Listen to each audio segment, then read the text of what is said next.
Hello friends, કેમ છો બધા? સ્વાગત છે તમારું મારી ચેનલ કુક વિથ મોનિકા મશરૂમમાં. અને સાથે સાથે આપણી વેઇટ લોસ સિરીઝનો આજે છે બીજો દિવસ. ગઈકાલે મેં તમારી સાથે જીરા પાણી કઈ રીતના બનાવવું, તેના ફાયદાઓ શું છે તે શેર કરેલું. હવે ઘણા લોકોને જીરું પાણીથી કબજિયાત રહેતી હોય છે, પીવામાં નથી ફાવતું કે ઉનાળામાં પેટમાં બળતરા થતી હોય છે. તો આ રહ્યો ડે 2નો બીજો ઓપ્શન, જેમાં આપણે વરિયાળીનું પાણી બનાવીશું. અને લાસ્ટમાં હું તમને તેના અઢળક ફાયદાઓ વેઇટ લોસની સાથે સાથે બીજા કયા થાય છે તે પણ બતાવીશ. 1 ગ્લાસ ફૂલ પાણીનો લઈ તેમાં ઓવરનાઇટ 2 મોટી ચમચી જેટલી વરિયાળીને પલાળીને રાખી દેવાની છે.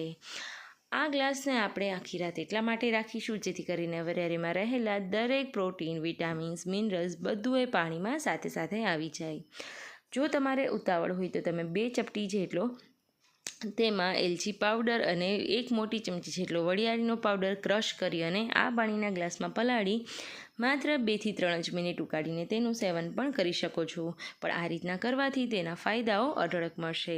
હવે આપણે તેને ઢાંકીને રાખી દઈશું. વરિયાળીમાં પ્રોટીન, મિનરલ્સ, વિટામિન્સ અને એન્ટીઓક્સિડન્ટ રહેલા છે, જે આપણા શરીરના કચરાને સેવનથી ધીમે ધીમે બહાર કાઢે છે. ઘણા લોકોને પેટમાં ખરાબ ગેસ બનતો હોય છે, તો વરિયાળીના આ પાણીથી ખરાબ ગેસ બનતો બંધ થઈ જાય છે અને ફૂલેલું લટકતું પેટ ફટાફટથી અંદર જતું રહે છે. સતત 7 દિવસ વરિયાળીનું આ પાણી પીવાથી તમે પણ તેના અઢળક ફાયદા નરી આંખે જોઈ શકશો.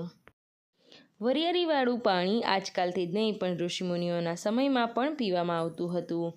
તેના લીધે જૂની ચરબી તો અટકે જ છે, ઓગળે છે, પણ સાથે સાથે નવી ચરબી થવા બિલકુલ નથી દેતી.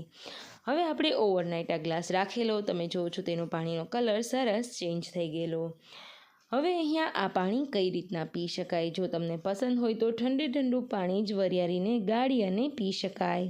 પણ જો આવી રીતના ન પીવું હોય અને તમને ગરમ પાણી ઉનાળામાં પણ ફાવતું હોય તો વરિયાળી પલાળેલો પાણીનો જે ગ્લાસ છે તેને આવી રીતના કોઈ એક બાઉલમાં લઈ સરસ રીતના ઉકાળી લેવાનું. અને ઉકાળ્યા બાદ થોડું ઠંડુ પડે ત્યારબાદ તેમાં સંચર પાવડર, લીંબુ ઉમેરી અને એમ પણ હૂંફાળું પી શકાય.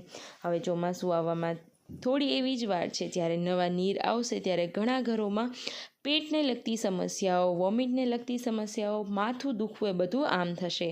તો ત્યારે આ પાણીનું સેવન કરવાથી એ બધી તકલીફોમાં તો ખૂબ જ રાહત થશે.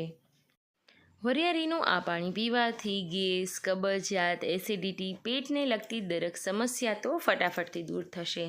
વરિયાળી મોટાભાગે ઘણા ઘરોમાં જમ્યા પછી ખાવામાં આવે છે, કારણ કે તેના લીધે પાચન ક્રિયા ખૂબ જ જલ્દી થાય છે. અને જો તમારો જમેલો ખોરાક ફટાફટથી પચી જશે તો તેમાં ચરબી બિલકુલ નહીં થાય અને વધારાનો જે કચરો છે તે ટોયલેટ વાટે બહાર નીકળી જાય છે. તો વરિયાળીનું પાણી ખૂબ જ આશીર્વાદ સમાન છે. તો હવે પ્રશ્ન એ થશે કે અમને જીરું પાણી કે વરિયાળીનું પાણી બંને નથી શકતા, તો તેના માટે ચેનલને ફટાફટથી સબસ્ક્રાઈબ કરી દો, એટલે કાલનો આપણો નવો વિડીયો આ બંને પાણી કરતાં પણ કંઈક અલગ આવશે. સાથે સાથે મોર્નિંગમાં હેલ્ધી ડાયટ માટેની કઈ રેસીપીઓ ટ્રાય કરવી, ઇવનિંગમાં સ્નેકિંગમાં એટલે કે નાની ભૂખ લાગે ત્યારે શું ખાવું, તે બધા ઓપ્શન હું તમારી સાથે શેર કરીશ. મોસ્ટ ઓફ ફેમિલીમાં લેડીઝ રૂટીન રસોઈ બનાવીને થાકી જતા હોય છે, તો પોતાના માટે વેઇટ લોસની અલગ વસ્તુઓ બનાવતા કંટાળો આવતો હોય છે, તો તેવા દરેક લેડીઝ માટે પણ આપણે અલગ ઓપ્શન્સ રાખીશું. તો ચલો હવે ચેનલને સબસ્ક્રાઈબ કરી દો, બીજાને શેર કરી દો, જેથી એ પણ આપણી વેઇટ લોસ જર્નીમાં જોઈન થઈ શકે. Thank you.